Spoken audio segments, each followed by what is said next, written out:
तो जहां ओवैसी साहब या कोई मुस्लिम पार्टी चुनाव नहीं लड़ती, वहां बीजेपी क्यों जीत जाती है? क्या कारण है? जी, असल में ये सवाल जो है वो, अरे लिफाफों पे जिंदगी गुजारने वालों, शर्म से डूब मरो तुम। अरे तुमको कुरान करीम दिया ना हाथ में, अल्लाह का कलाम तुम्हारे हाथ में दिया, तुमको उसका भी लिहाज नहीं है और तुम दावा करते हो कौम का। बहुत बोल सकता हूं, याद रखो मेरी जबान को लगाम नहीं है, तुम्हारा घर से निकलना महाल कर दूंगा अब मैं यहां पे, याद रखो।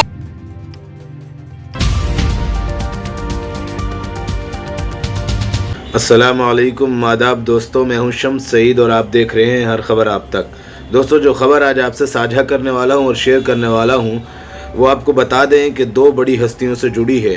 आपको पता है कि पिछले दिनों इंतखाबात हुए हैं महाराष्ट्र में और उसी को लेकर मौलाना सज्जाद नोमानी साहब ने एक बयान जारी किया था जिसमें 278 उम्मीदवारों की हिमायत की थी, खुलकर साफ तौर पर उनकी बाकायदा एक लिस्ट जारी की थी, जिसके ताल्लुक से सोशल मीडिया पर कई सारी बातें गर्दिश करने लगी कि असदुद्दीन ओवैसी और उनके नेताओं की मौलाना सज्जाद नोमानी साहब ने मुखालिफत की, जिसकी वजह से इम्तियाज़ जलील और उनके अन्य नेता हार गए।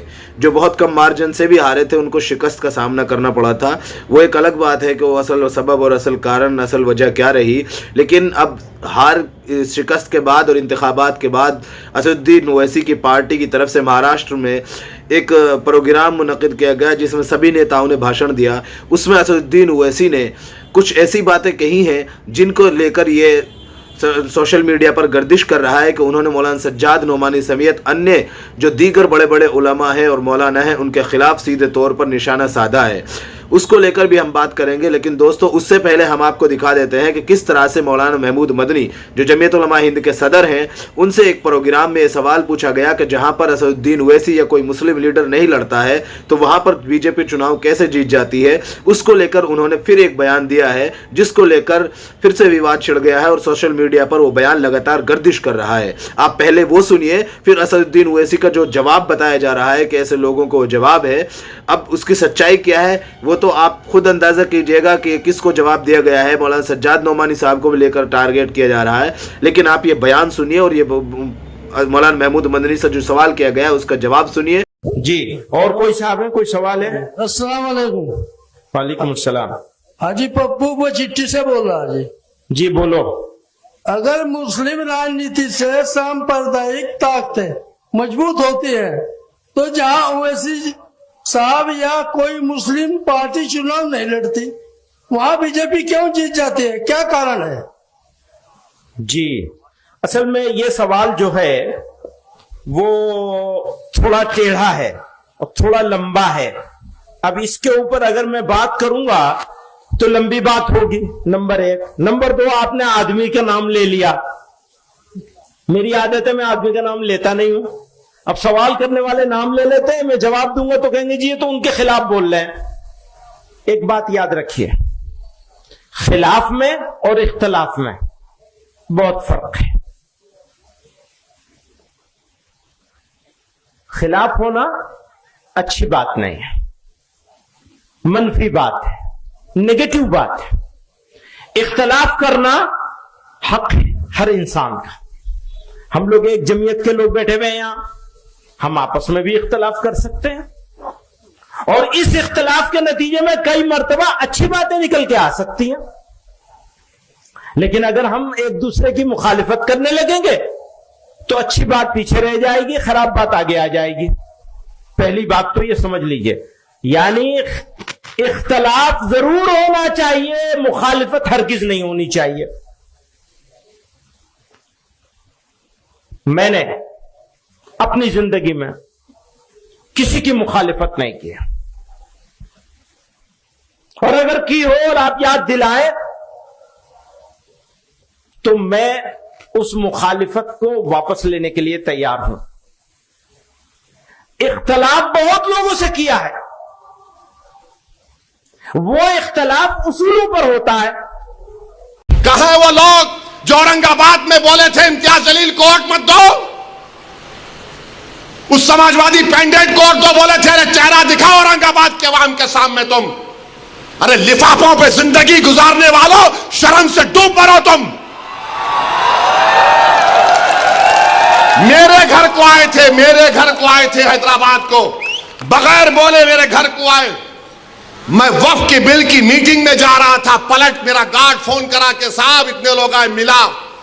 घर पे आए तो मैंने कहा कि मेरा घर इतना बड़ा नहीं है, आप लोग 20 लोगों को ले लीजिए। 20 लोगों को बिठाया, वो बात करे, मैं बात करा, लेटर लिख के दिए, इनको टिकट दो, मैं गौर करूंगा।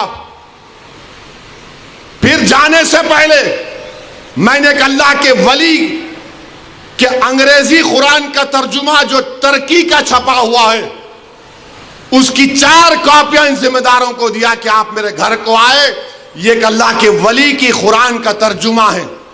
एक एक के हाथ में दिया तो औरंगाबाद जाके बोले हम घर को गए थे, हमारे को चाय तक नहीं पिलाए। अरे आप पहले से बोल देते तो नान खलिया खिला देता मैं आपको। मेरे को नहीं मालूम था कि तुम मेरे घर को खाना खाने आ रहे। अरे तुमको कुरान करीम दिया ना हाथ में, अल्लाह का कलाम तुम्हारे हाथ में दिया, तुमको उसका भी लिहाज नहीं है और तुम दावा करते हो कौम का।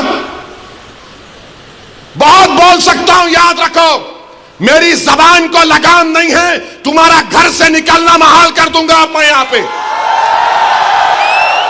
मेरे भाई इमाम शाफई मुफ्ती साहब बैठे हुए, इमाम शाफई रहमतुल्लाह अलैह का जमाना है। एक दौलतमंद ने कहा कि अगर अल्लाह मेरे को बेटी देगा तो जब उसकी शादी करूंगा दीन और दुनिया की दौलत उसको दूंगा। जब बेटी की शादी का मौका आया, उलमाए किराम के पास गया। उलमाए किराम ने कहा कि नहीं, तू नहीं दे सकता, दीन और दुनिया की दौलत तो कैसे देगा, तेरी कसम गलत हो गई। इमाम शाफई के पास गए, इमाम शाफई बोले बहुत आसान है। इमाम शाफई रहमतुल्लाह अलैह ने कहा तेरी बेटी की शादी कब है? उसने कहा फुला दिन है। बोले मैं आ रहा हूं, चला जा।